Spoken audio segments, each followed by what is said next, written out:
పెన్షన్ల పంపిణీపై సవరించిన విధి విధానాలు జారీ చేసింది ఏపీ సర్కార్. రేపు మధ్యాహ్నం నుంచి ఈ నెల 6లోగా పెన్షన్లు పంపిణీ చేయాలని ఆదేశాలు జారీ అయ్యాయి. కేటగిరీల వారీగా పెన్షన్ల పంపిణీకి విధి విధానాలు ఓసారి చూస్తే కొంతమందికి ఇంటి వద్ద పెన్షన్ల నగదు పంపిణీ చేస్తారు. మిగిలిన వారికి గ్రామ వార్డు సచివాలయాల వద్ద పంపిణీకి ఏర్పాట్లు చేస్తున్నారు. దివ్యాంగులు, తీవ్ర అనారోగ్యంతో బాధపడేవారు, అస్వస్థతకు గురైన వారు, మంచాన పడ్డవారు, వృద్ధ వితంతువులకు ఇంటి వద్ద పెన్షన్లు పంపిణీ చేయాలని ఆదేశాలు జారీ చేశారు.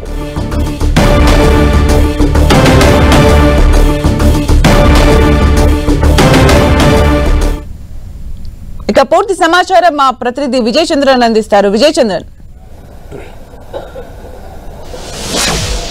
సుమిత్ర, గ్రామ వార్డు వాలంటీర్లు ఏదైతే ఉన్నారో వారికి పెన్షన్ల పంపిణీ నుంచి పక్కకు పెట్టాలా అని చెప్పేసి ఈసీ ఆదేశాల మేరకు ప్రత్యామ్నాయ ఏర్పాట్లను ఏపీ ప్రభుత్వం చూస్తోంది. ఇదివరకే చూస్తే కనుక ఈ పెన్షన్ల పంపిణీ వ్యవహారం మీద ఇప్పటికే ఆలస్యమైందని చెప్పేసి దీని మీద పెద్ద ఎత్తున రాజకీయాల్లో దుమారం చెలరేగడం, తర్వాత రాజకీయ పక్షాలన్నీ కూడాను ఎలక్షన్ కమిషన్ మీద త్వరగా వీళ్లకు పెన్షన్లు పంపిణీ చేయాలా అని చెప్పేసి వినతి పత్రాలు ఇవ్వడం, ఒత్తిడి చేయడం. ఈ నేపథ్యంలో ఏపీ ప్రభుత్వం వెంటనే స్పందించడం జరిగింది. దీనికి సంబంధించి కొన్ని విధి విధానాలను రూపొందించడం జరిగింది.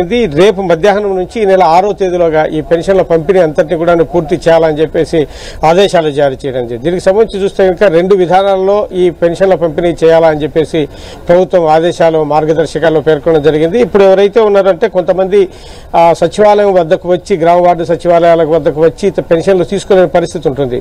వారు వృద్ధులు, వికలాంగులు, తర్వాత తీవ్ర అనారోగ్యంతో ఉన్నవారు, మంచాన పడ్డవారు, ఇటువంటి వారు అనేక మంది ఉంటారు. వీటితో పాటు కనుక వృద్ధ వితంతువులు వీరందరూ కూడా ఉంటారు. ఈ నేపథ్యంలో వీరికి ఎక్కడైతే వాళ్ళు ఇంట్లో ఉంటారో వాళ్ళ వద్దకే వెళ్లి పెన్షన్లు పంపిణీ చేయాలి. మిగిలిన వారు గ్రామ వార్డు సచివాలయం వద్దకు వచ్చి పెన్షన్లు తీసుకోవాలని చెప్పేసి మార్గదర్శకాల్లో చెప్పడం జరిగింది. దీనికి చూస్తే కనుక 2,66,158 మంది వాలంటీర్లు ఉంటుండగా ప్రస్తుతం దీనికి సంబంధించి ఉంటే కనుక ఈ ప్రస్తుతానికైతే కనుక 2,27,117 మంది మాత్రమే సచివాలయ సిబ్బంది ఉన్నట్లుగా ప్రభుత్వం లెక్కల్లో ఉంది. అంటే కొంతమంది వీటిలో కూడా బిఎల్ఓలుగా, తర్వాత ఎన్నికల విధులు నిర్వహిస్తున్నటువంటి వారు కూడా ఉంటున్నారు.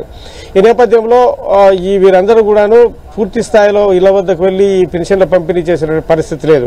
కాబట్టి దీనికి సంబంధించి ఎటువంటి ఇబ్బందులు కలగకోకుండా, వీళ్ళకు కూడా అధిక శ్రమ కాకుండా అంటే ఇన్ టైంలోనే వీరికి సంబంధించి వీళ్ళంత త్వరగా పెన్షన్ల పంపిణీ చేసేందుకు కోసం అని చెప్పేసి ప్రభుత్వం నిర్ణయం తీసుకోవడం జరిగింది. అట్లా రాగలిగిన వారికి గ్రామ వార్డు సచివాలయంలో పంపిణీ చేస్తారు.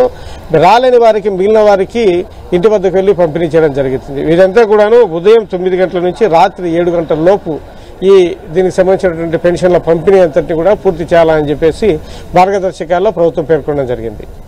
అంటే దీనికి అదనపు సిబ్బంది కావాలన్న కలెక్టర్ ని కూడా ఆదేశించినట్టుగా తెలుస్తోంది. అప్డేట్స్ ఏంటి? అట్ ద సేమ్ టైం అంటే ఏ డేట్ వరకు, అలాగే టైమింగ్స్ ఏంటి?